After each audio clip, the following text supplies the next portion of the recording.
Hello, everybody, and welcome to episode 6 of the Crushing Through Life podcast. I'm Rob, and I'm with my buddy Jim here. How's it going, buddy? Not too bad. How's everyone? Good. If everyone is just me. It is in this case, but so it's been a while since we've last spoke. we're coming out with a bang with our audience of just you talking to me. Yeah, it's been a while. How you been? Good. I've been well. So we haven't chatted for about a month. Has it been a month and a half? I think it's about a month and a half so far. It's been a while. Yeah, I actually had surgery, believe it or not, for the very first time in my life. Never had surgery before. I had septoplasty surgery. That was your first surgery? Very first surgery. Never had surgery in my life. I was kind of scared, but there's so many videos on YouTube of people like day 3 of post recovery. Like, this is how I am. And it's like, all right, it's not that bad.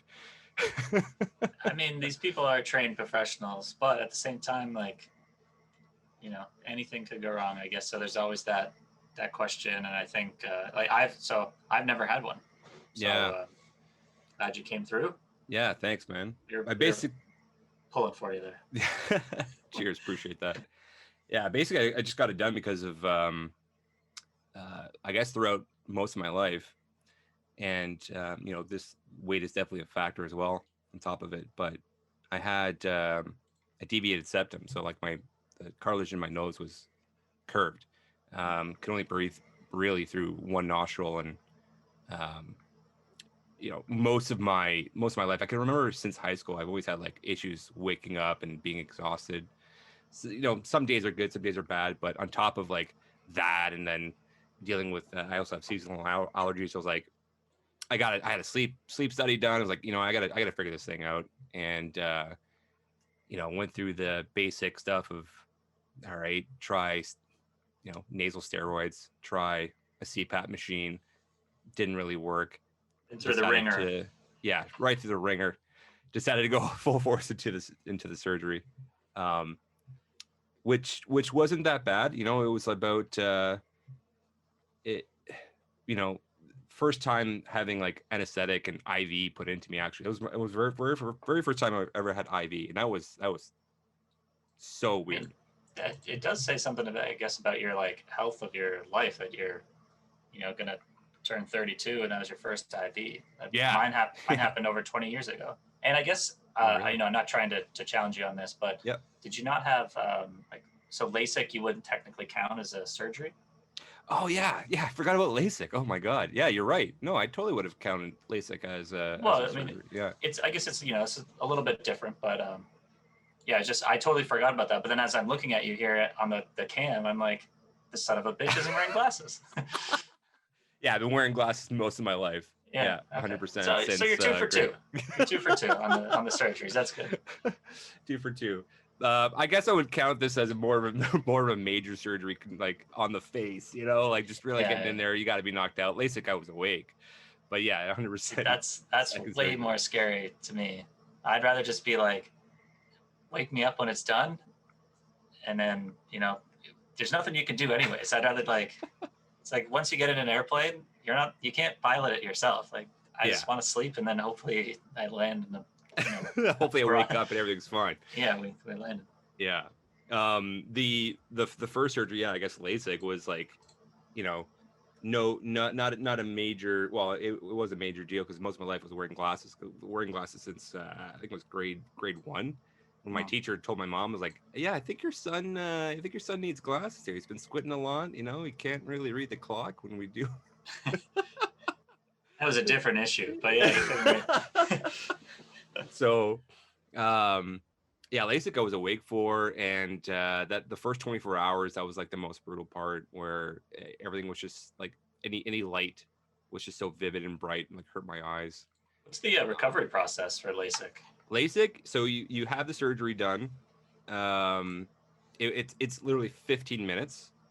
It's super fast. Yeah, it's these guys are just printing money, honestly, because it was like $4,000 for 15 minutes of work. Whew. Yeah, it's pretty expensive. Depending where you go, I guess you could get some cheap job I from some mean, guy down an alleyway. with Down an your alleyway. with your eyes, you might want to. Yeah. Oh yeah. Plus, I guess the $4,000 also, I paid for the warranty, so which was $500 an eye, which is if you get older and need some touch up work. And then they'll do it again. Yeah, there you go. Man, that is nuts. Yeah. But the recovery process for that wasn't terrible. It was the main issue was like the first 24 hours. Everything was bright, vivid. Any sunlight in my eyes, brutal. I couldn't, like, you're not supposed to watch TV or whatever, but like I was in the living room with my wife and she was watching a movie. I was just like listening because I can't view any screens at all, but I just wanted to be with her and like listen to something. It's like an audiobook. Yeah. And it's just with like surround sound. And it's just like even the light in the side and my peripherals was just like brutal. But she was great, took That's care awesome. of me, did the drops and all that as per schedule. And I no longer wear glasses. And I had a really, really, really bad astigmatism, where your pupils that, they're not perfectly round. They're a bit oval like a football. Mhm. And, well, you know how many glasses I've broken in the past and lost. And my mom bought me a pair of glasses, really nice ones. Yeah. For Christmas one year because I didn't really want anything, but I needed a new pair and like I wanted something kind of that looked good. And it's not something you like frequently buy if you don't lose it all the time. Yeah, for sure. But I had them for about 2 weeks wandering around in the forest after a couple of drinks maybe, and I never saw them again. Whoops. Yada yada yada. I never saw them again. Did you get a replacement set after that, or just a stern talking to? In due time, I did, but I think I just reverted back to the old ones. But it was like, you're such an idiot. Yeah, I remember getting my replacement glasses every time I broke them so many times as a kid, and I'd go tell my mom, or just the lenses would be scratched up, and she'd be like, oh. There goes another $500 or $600, whatever it costs, right? And like, and my sister, she had benefits. And then, I think it only pays for one pair every year or so. Yeah, and even then, it's not usually the full amount. It's usually like they pay up to a certain amount. So depending on what kind of glasses you need, which your prescription, as I recall, was quite strong. Yeah. Hence the LASIK, but yeah, my sister lost a pair when she was young, and I didn't have glasses yet at the time. And I remember thinking, like, my parents are going to kill you. Like they were like broken in half, like not. Oh my god. Like, like right in the. Oh yeah. Right in the middle. Yeah. Here's a. I guess this is more of an audio podcast, but in case we ever put it on a video. Yeah. Well, eventually we'll get there. Yeah. You mentioned you had IV before. Yeah, when I was younger, I had a I forget like the medical term for it, but basically I had a bone infection in my right foot, and the kind of annoying part was that it was like right after. So I just turned 12, and it was that summer, and the last week of summer, like Canada Day, I'd started to hurt, and we weren't sure what it was, and I spent the first night in like, kind of the emergency room with people coming to check in, and I had blood work done like 6 times in the first day. I ended up being in there for 2 weeks. And in the Wow. time that I was there, I had blood work almost every morning. Used to call the doctor the vampire because she'd come in and take my blood. And it was like to the point where they have to, I had multiple IVs. So they usually start in your hand and then they work your way up your arm. Just because like you can see with my wrist, you can see the veins a little bit better, but I remember being really mad at my aunt because it's not like they stick a needle into your vein, right? It's very, very annoying because you have to replenish your fluids, and a lot of people, like obviously when you're sick.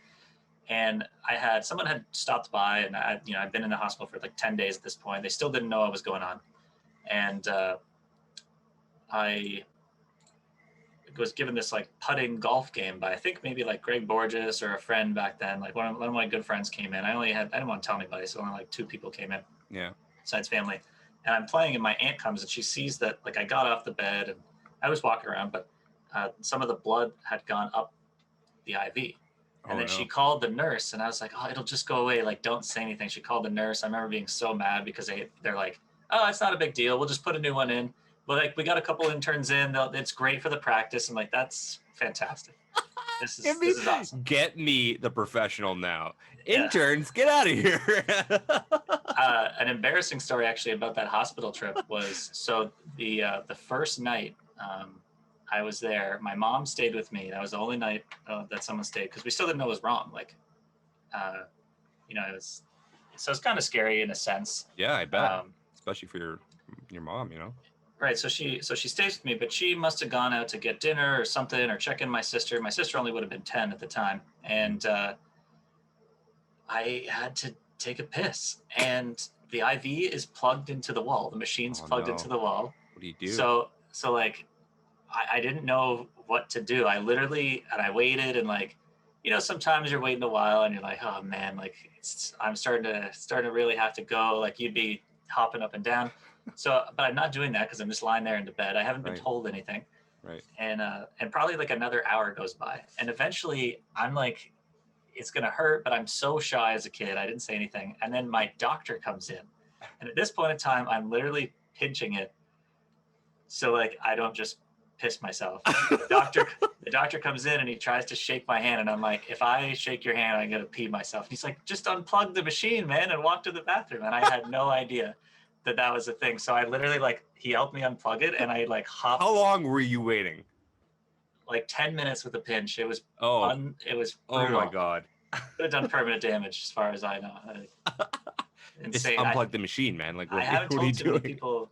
I didn't know. I didn't know. I don't even know if I've told my wife that story. Like, only my mom maybe knew it. But I was like, if I shake your hand, it's game over down here. Yeah. You got to help me here, Doc. What do I do? Yeah. Thank God he came in when he did. Like, yeah. But yeah, it's funny. I totally forgot about that. Yeah, it's funny when we run into like problems like that in life, and it's just like we're so lost and naive, and we're so afraid to ask or call for help sometimes, even when the button's right there beside you. It's like, what do I do?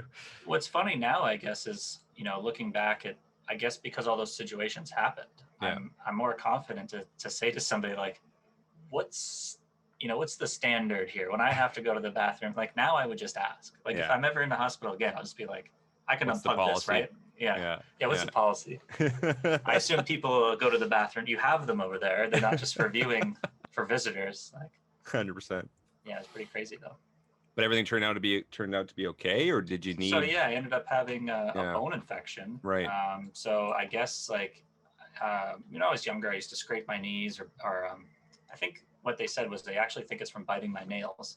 That an infection gets in, and then it goes into your bloodstream, and it sits in like little cracks and stuff. So I guess it got all the way down to my ankle, and then it sat in a joint. So where my joint was, I had an infection there. So anytime I moved it, it was like excruciating pain. Like, for the first week, until they started to give me medicine, it was like I couldn't even walk on it. So that was another thing. Like, I had to literally hop to the bathroom. Like, I couldn't put any pressure on, even if I, knew that I could unplug the stupid machine, the IV from the wall. But I had an MRI, a gallium scan, I forget, and like I had a whole bunch of stuff. Like, they did tons of scans as like not a CT scan. I don't think that was for your brain. But I had a bunch of different stuff, and they finally they were like, we think it's just a bone infection, but until I left, they didn't know what it was. So it's still pretty scary. And back then I used to shave my head, and I'm already white as a ghost anyway. So picture, like, I looked like a cancer patient because I was in the hospital, shaved head, hadn't seen the sun for the first 2 weeks of summer.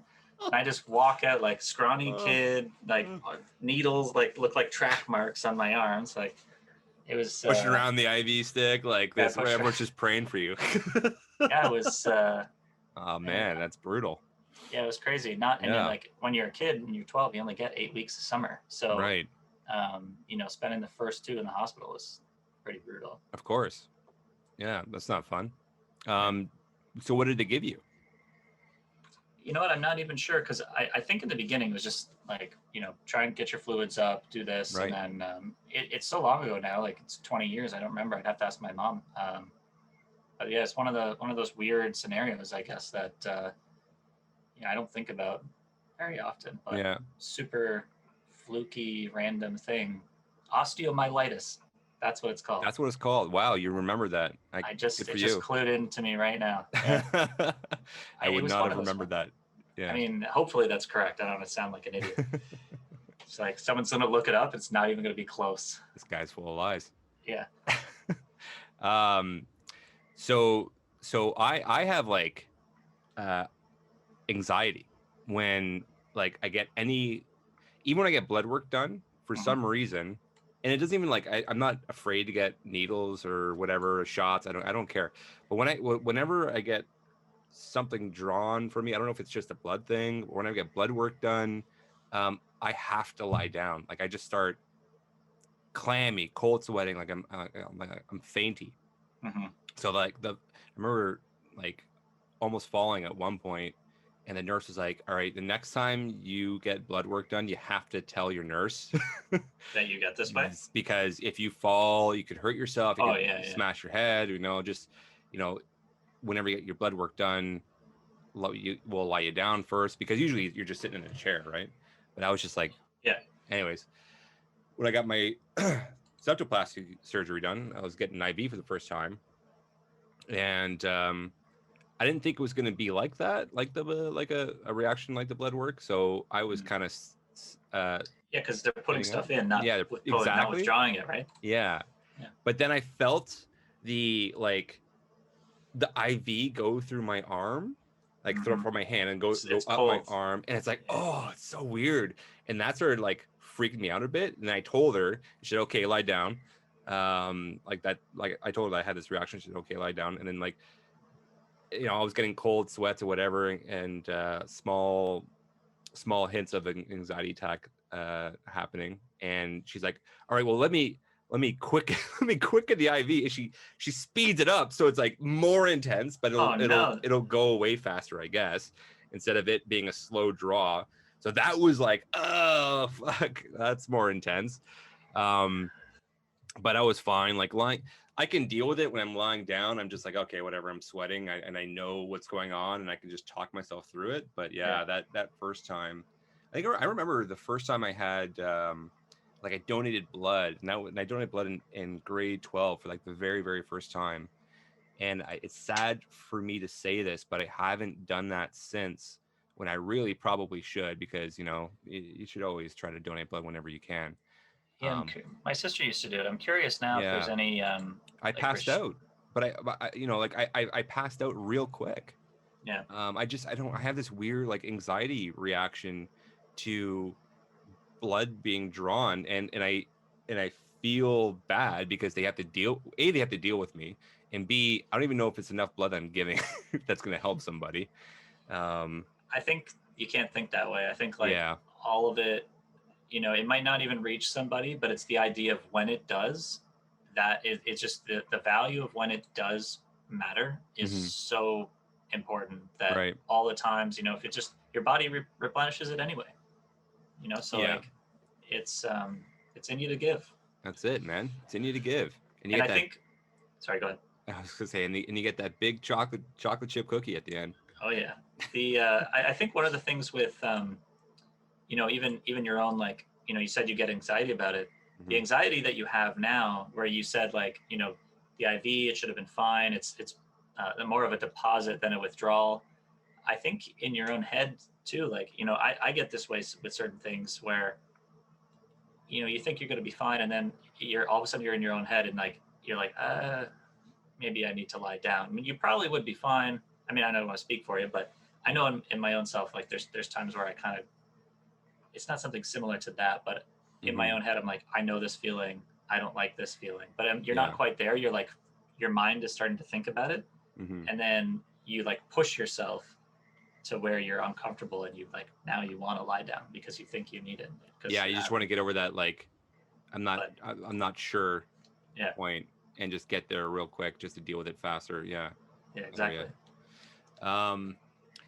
I used to have it, not so much these days, but I used to have it whenever hard narcotics are mentioned anywhere, like even in movies, like like Pulp. I think this actually stems from when I watched Pulp Fiction as a kid. How old were you? When I say say as a kid, I watched it the first time.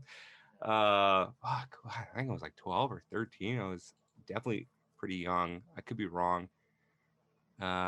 Great movie. One of my favorite movies. It's unreal. Solid movie.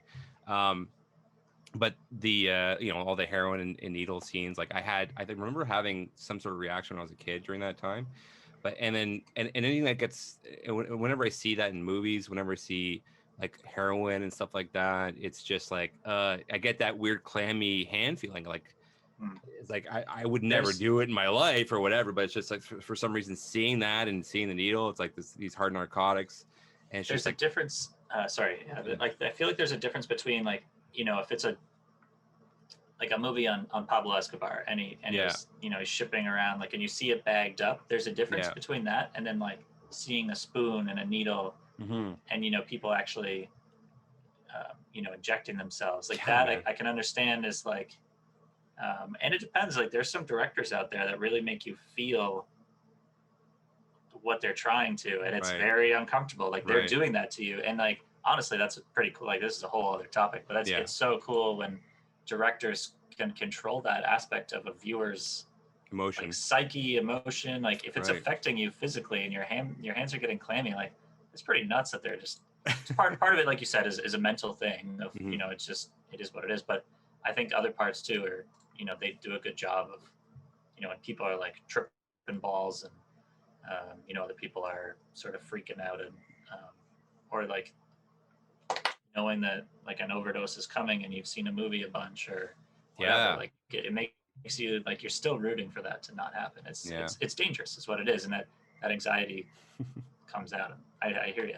100%. So anyways, I got the IV in. And the nurse is with me, and she's wheeling me in to the surgical room. Of course, this is all during, and this is a month and a half. It's all during COVID, so everything's like so it's super locked down, mask and everything. And they brought. I was actually supposed to get this in March, and they pushed it to September. That's like so COVID when everything happened, right? So.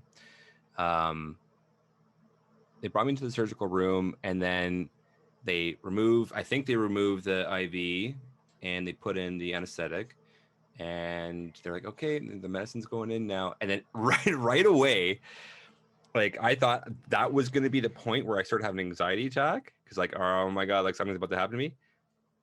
Felt tired instantly, shut my eyes. I'd never gone to sleep faster in my life. Whoa. It was fantastic. That's amazing. It was like, I'm done. I've seen you have some record breakers before. Oh yeah, so, I'm well known to falling asleep pretty fast. Yeah, as my wife is very very jealous of sometimes and is annoyed that she wishes she has that skill. Yeah, it's not one that everybody has. So then I wake up groggy, like I just remember being constantly thirsty, like asking for water. Like my mouth is just dry and my throat is killing me. Can't breathe through my nose, right? Because I just had the surgery. I got the packing. My throat is killing me because of the breathing tube that they put in, which actually I asked one of our nurse friends and they said that, I don't know if this is true or not, but I'll take her word for it. She said they used the wrong size tube in your throat. It's not supposed to hurt that much. I don't know, but I had a severe sore throat, dehydrated, thirsty, and I can't breathe through my nose. I don't know what's going on. I'm groggy, and I'm just asking for water and the time. And I actually had to stay there a little bit longer because the surgery site, I guess it wasn't healing, like the blood wasn't coagulating or whatever, and it just kept bleeding a little bit, like drops or whatever. So I had to stay there longer. Turned out to be fine. It just I had to stay there a little bit longer so they can keep an eye on me. Right. Dad comes and picks me up, brings me home. I thought I was going to be a little bit more groggy / on drugs, saying weird stuff after the surgery. Not so much. I woke up pretty Same day you were home. Same day I was home. Yeah, it was Okay. a half-hour surgery. You're just delayed in there for longer than Yeah, normal. yeah. And then I'm just so careful about not falling. Like, oh yeah, getting in my dad's truck, him driving me home, walking down the stairs of my house, sitting my ass on a couch, like saying hi to my 3-year-old son, and doing my best to not have him jump on me.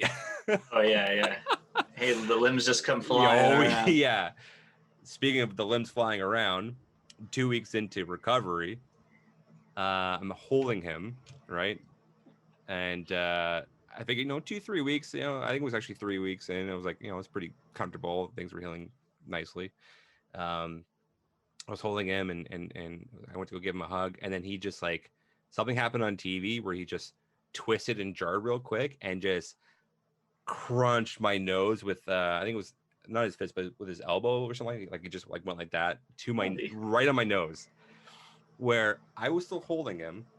I am in severe pain, and I have to gradually fall down to my knees so I don't drop my son, and just cry for 45 minutes. Oh my god. It was square terrible. On the button, eh? Dude, it was the worst. And right away, like I was on the ground for 45 minutes, like a good half hour. Right away, my son felt awful. He just started crying, and like it was actually kind of sweet, even though I was in pain. But the amount of guilt that he felt that he just clocked me, because he knows he's 3 years old, but he understood that my daddy's nose is being fixed and all that. Yeah. And it was pretty bad. I actually had to go in to get it double checked, and there wasn't anything wrong, thank God, with the ENT doctor. She was like, "You're fine. Nothing happened. Like you're not. If you were consistently bleeding after that damage, it would be an issue, but no problems there." So that's pretty fortunate. Yeah. So right, like it'll be a funny story later when he's older, right? You tell him, like, no, I'm definitely gonna yeah, definitely gonna tell him that. Don't hit me in the nose, and you just clocked me a good. I was gonna say clocked me a good one, but you get the idea. Yeah, that's hilarious. Well, I mean, obviously excruciating, but the longer the time span goes, the funnier it'll become. I was thinking too, just while you're taking a sip there, for someone that openly says like I have anxiety about those types of things, I can't, like, the idea of wearing a mask while doing that has got to be way worse, right? Because you can't like control your breathing as much. It's a little more claustrophobic. Right. So I bet you that adds to it as well. Without, you didn't mention it, but it probably mentally still, like, you weren't as comfortable as you could have been in that spot. Yeah, 100%. But the nurses did a pretty good job, and I've been wearing the mask for however many months so far. So it's I gotten accustomed to it. But I woke up without the mask on. I didn't have it on my face. So, you do the COVID pre-screening before the surgery. So it was 3 days before I was negative, and I wore the entire time, the mask the entire time, but I didn't have it on post-surgery. I guess because they gotta, you're bleeding, they gotta watch you, make sure you're good and all that. I think as I was leaving though, and everything was fine, and the packing was normal, like I had the mask on, and like I was normal. I just had a severe sore throat after that. Yeah, I remember eating and drinking. Man, after that day was just brutal. Very, very bad sore throat. So you would not recommend, is what you're saying? Well, I can breathe a lot better now out of my nose. Now I do hear and have read that people have noticed difference, like night and day difference, up to 4 to 6 months post surgery. So we'll see how it goes. I've been tracking my sleep. I seem to be getting a little bit more sleep now. My oxygen levels seem to be okay. I use Fitbit to track my sleep and my oxygen levels. But I guess because it's winter time, it's getting a little bit more drier now. I might have to use a humidifier, and I still have allergies. Like I still, they Well, told me like, allergies aren't going to go away. yeah, they're not going to go away. I do allergy shots and all that, but you still might have some sleep issues and all that. But you're doing whatever you can to make sure you have a good, comfortable sleep. But I can tell you, when I am congested and I do have an allergy attack, breathing is a lot easier. That's for sure. So I'm happy that I did it, and I'm curious if a few months down the road, or it's going to be even better. So we'll see. Yeah, hopefully it is. Yeah. So you did that was your first surgery that you did, or your only surgery that you did when you were a kid? Wasn't even surgery. Like there's no surgery about it. It's just Oh, eventually sorry. It enough was medicine. just IV and all that. Like that was your only major trauma incident as a hospital visit. Yeah, I mean, I've broken Yeah. bones and like I've had stitches before, but nothing quite like that first time. Right? It was just so weird. Actually, that was the first time I ever saw Gladiator. I shared a room with somebody, and he put it on the TV, and I hadn't seen it, and I was like, "This is the best movie I've ever seen." Wow. So That's it's sick. funny, um, it's funny what you remember, like going back, right? Like the pain in my mind is nothing compared to like I remember being mad at my aunt. I Right. remember, the food wasn't that great, but it actually for how bad people talk about it, like it was pretty decent. Like half the time there was an ice cream that came with it. You're eating pretty healthy. Not that you're Yeah. not when you're 12 years old, but it was like good stuff. I was getting like half the time it was turkey with gravy. Like there's some good stuff there. So you'd recommend? I'd recommend, not the. Well, there's a couple of things. There's some plus and some minuses. Column A, you got the blood tests every morning at like 6, and that being plugged into the wall, Right. and not being Which, able to by the way, take a you could piss. unplug. You can Yes. unplug, yes. Yes. Yeah. But there's some benefits as Nice. well. Like, yeah, it was. I mean, crazy time I haven't. Yeah, and since I thought actually when you said you have anxiety Mm-hmm. about I thought you were going to go with, just kind of being sick in general. Like for me, I've been so healthy for so long. Like I get sick once a year. I haven't been sick in a long time, like, knock on wood. But um, Just like a cold. yeah, like even just a cold, I haven't had one. And I mean, partially this year I don't leave the house. So it's a little bit easier to not Yeah. contract anything Right. out there. But I do think, like now I'm worried, if I have to go to the hospital, like, is it worth it? Is it worth the time? Mm-hmm. It's just, Because of COVID or because of no, I just other like, factors? I guess, like, I feel like when people are actually sick, like Yeah. as long as people for sure that take advantage, they're trying to go there. But like, for me, I had a sports injury a year and a Mm-hmm. half ago, and my wife made me go to the hospital. She's like, I need you to get this looked at. Right. And I was like, I don't really want to. And like, they give you the scale, and it's like how bad is the pain out of 10? Right. And I was like, I'm walking on it, Now, like if you're this, smiling. You're smiling, telling the story right now, yeah. and I'm wondering if it's because you're thinking to yourself how ridiculous you must have sounded, saying, "I don't want to go." Well, I like the thing is like it's going to heal, right? Like the doctor, just let it heal. Just let it heal. the doctor just looks at it and he's like, yeah, all right, it's what you thought it was. I'm like, Yeah. okay, well that's great. Like I wasted all this time going in there, like you don't even know how long it's But going to be. the peace of mind is valuable.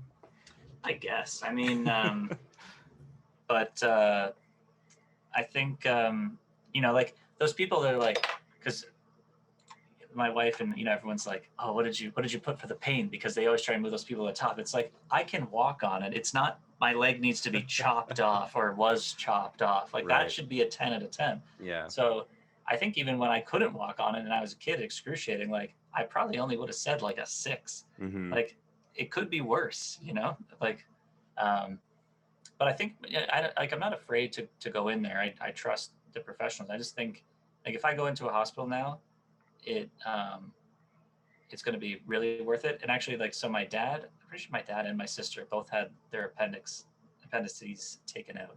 Mm. And, you know, the idea of it, to me, like, I can feel it sometimes, or like where it should be. And then I think, like, what if mine's bursted? Because like it's like poison for you. I think, what if mine has bursted and I'm just like, you know, it'll go away. And so I think that's where the anxiety gets to me, where The poison will do its thing. It's fine. I'm like, one of these times I'm just gonna drop dead because I was too stubborn to like go to the doctors. You should always That's where the physicals come in, and you know, that kind of stuff. So and definitely tell your doctor that you have a family history of that, for sure. You know. Well, no one else though. Like, you know, my family's massive, and out of 30 of us, only 2 have had it. It just so happened to be my dad and my sister. But actually, my sister, the nerve of her, had to get it taken out on my birthday. So where did I spend my like 10th birthday or something? In the hospital. Yeah, it was brutal. The nerve. The nerve. Any other day of the year. Unbelievable. It's just terrible. Could have been celebrating. Well, you just watch her lay there. Yeah. Just lie there. That kind of reminds me, just being stubborn. I have had a stubborn story where I should have definitely gone to a doctor. Oh yeah. And it did happen recently, 2018. So I went to a friend's bachelor party and we did archery tag. Amazing game. If you ever played archery tag, it's awesome. Definitely do it. Describe it a bit, just so like, because like you have a bow and arrow. What's the like? It's kind of similar to paintball, I'm guessing. Yeah. So you have 2 teams. They're all on the other side of the room, kind of like a dodgeball setup. Yep. But there's different obstacles. Everyone's got all the arrows are lined up in the middle, and you just run up, get your arrow, run back, and hide and just shoot each other. Same as dodgeball with so what bow and arrow, and the arrow is like obviously padded and all that. Okay, so that's what it is, just a padded arrow. Like it's not. No, it's a real arrow. Yeah, like no. I mean, many men died. Well, it's to the death. It's to the death. It was a birthday. The birthday boy did not. The groom survive. made it. Oh, the groom made it. Well, I'm trying to picture if it's like Nerf, because if it's like a Nerf gun type scenario, it's just not as real as like honestly, I'd probably rather just beam somebody in the face. No, dude, with a dodgeball. you would love it. It's honestly, you would love it. It's a lot of fun. I actually think we should probably, once the dust settles, we should probably go with our friends here and have a great time. That'd be awesome. But I it was a bachelor party, so we're all pretty gone.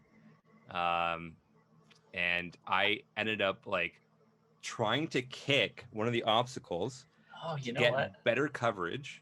Right. I may have told you the story before. So I remember I don't know the back end of it. I do know this particular part of it because you told me that you injured it. Yes. Yeah. So I ended up kicking this obstacle to get better coverage, to like move it so I can fall down and like shoot somebody. And of course, I kick it as hard as I can because I'm extremely intoxicated. Yeah. And right away, it's a beanbag. Like it's like a 300, 200 pound beanbag. It's massive. I thought it was like, it could be light. It was not. I thought it was gonna be full of air or something like that. It was just full of whatever it is. Oh my God. The pellets, right? Yeah, but like thousands of them. Yes, of course. Definitely tore my ligament. I could not walk properly for, I'd say, 7 to 8 months. Thank God I have a desk job. That's a long time. It was a very long time. Yeah. So like, put some weight behind that boot, did you?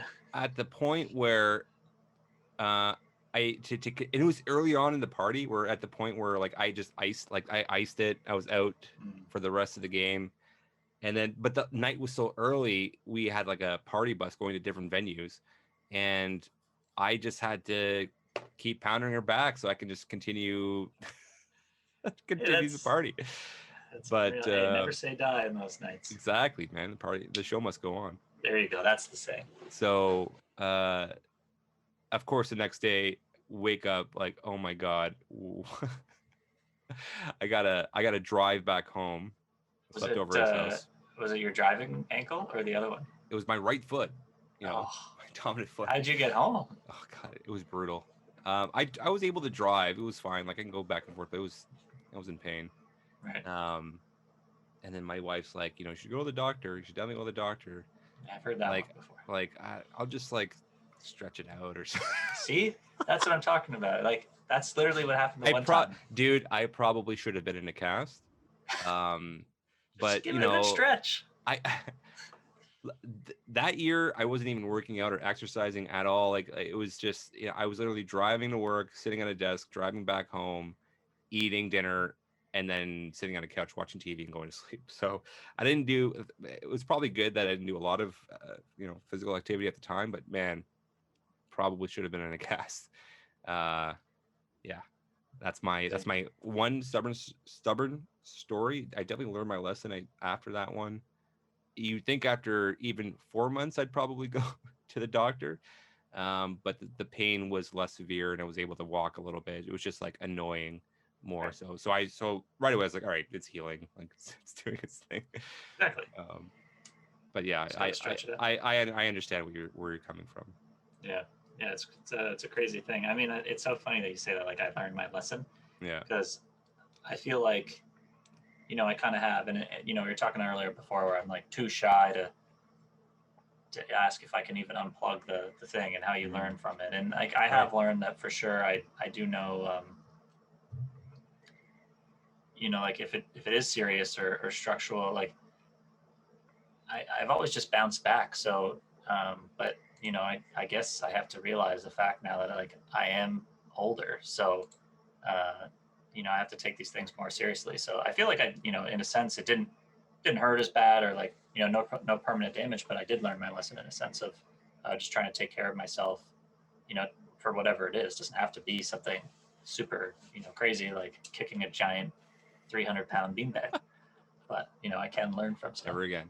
Yeah. Well, now you know, and knowing is half the battle.